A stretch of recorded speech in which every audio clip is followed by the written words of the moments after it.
therefore took Jesus and scourged him. And the soldiers plaited a crown of thorns and put it on his head, and they put on him a purple robe and said, "Hail, King of the Jews!" And they smote him with their hands. Pilate therefore went forth again, and saith unto them, "Behold, I bring him forth to you, that ye may know that I find no fault in him." Then came Jesus forth, wearing the crown of thorns and the purple robe. And Pilate saith unto them, "Behold the man."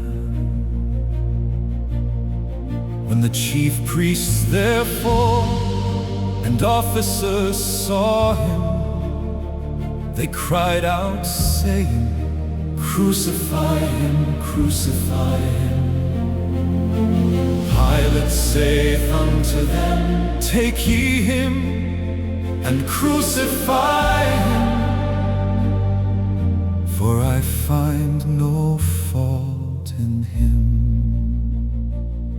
The Jews answered him, "We have a law, and by our law he ought to die, because he made himself the Son of God." When Pilate therefore heard that saying, he was the more afraid, and went again into the judgment hall, and saith unto Jesus, "Whence art thou?" But Jesus gave him no answer. Then saith Pilate unto him, "Speakest thou not unto me? Knowest thou not that I have power to crucify thee, and have power to release thee?" Jesus answered, "Thou couldst have no power at all against me, except it were given thee from above. Therefore he that delivered me unto thee hath the greater sin." And from thenceforth Pilate sought to release him, but the Jews cried out, saying, "If thou let this man go, thou art not Caesar's friend. Whosoever maketh himself a king speaketh against Caesar." When Pilate therefore heard that saying, he brought Jesus forth and sat down in the judgment seat, in a place that is called the Pavement, but in the Hebrew Golgotha. And it was the preparation of the Passover, and about the 6th hour.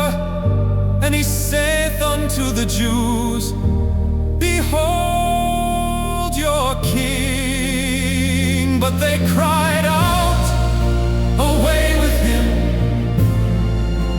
away with him, crucify him." Pilate saith unto them, "Shall I crucify your king?" The chief priests answered, "We have no king but Caesar." Then delivered he him therefore unto them to be crucified. And they took Jesus and led him away. And he, bearing his cross, went forth into a place called the place of a skull, which is called in the Hebrew Golgotha. where they crucified him, and two other with him, on either side one, and Jesus in the midst. And Pilate wrote a title and put it on the cross, and the writing was, Jesus of Nazareth, the King of the Jews. This title then read many of the Jews, for the place where Jesus was crucified was nigh to the city, and it was written in Hebrew and Greek and Latin.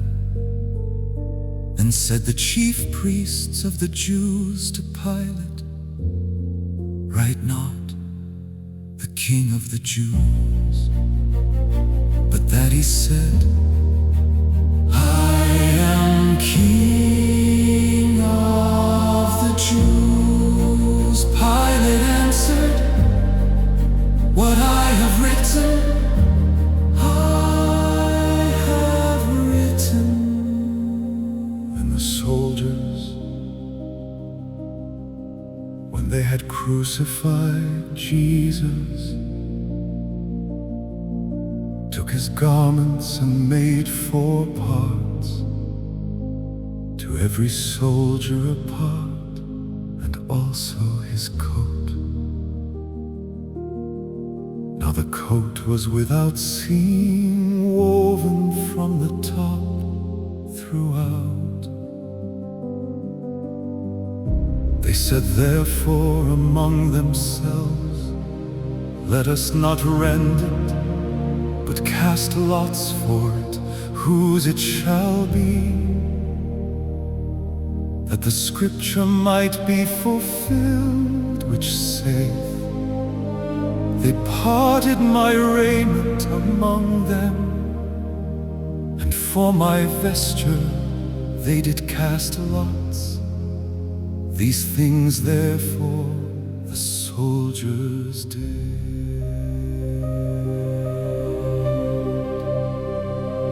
Now there stood by the cross of Jesus his mother and his mother's sister, Mary the wife of Cleophas, and Mary Magdalene.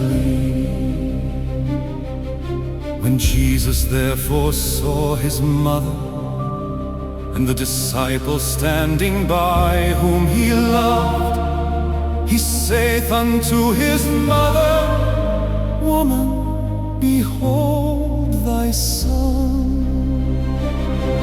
Then saith he to the disciple, Behold thy mother. And from that hour that disciple took her unto his own home. After this, Jesus, knowing that all things were now accomplished, that the scripture might be fulfilled, saith, I thirst. Now there was set a vessel full of vinegar, and they filled a sponge with vinegar, and put it upon hyssop, and put it to his mouth. When Jesus therefore had received the vinegar, he said, It is finished. And he bowed his head and gave up the ghost.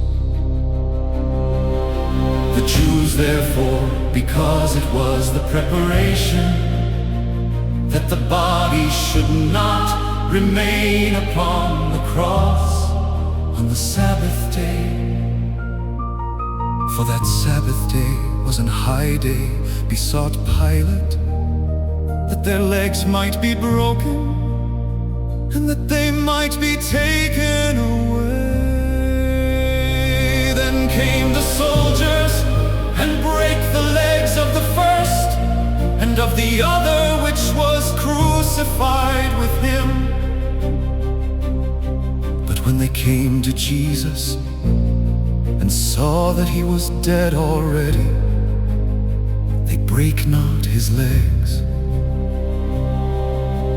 one of the soldiers with a spear pierced his side, and forthwith came there out blood and water.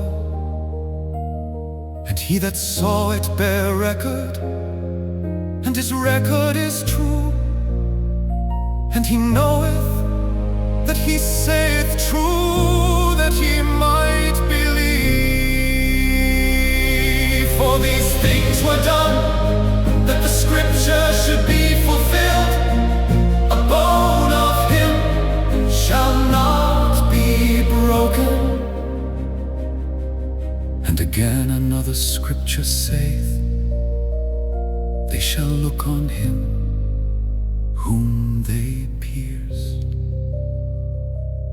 And after this, Joseph of Arimathea, being a disciple of Jesus, but secretly for fear of the Jews, besought Pilate that he might take away the body of Jesus.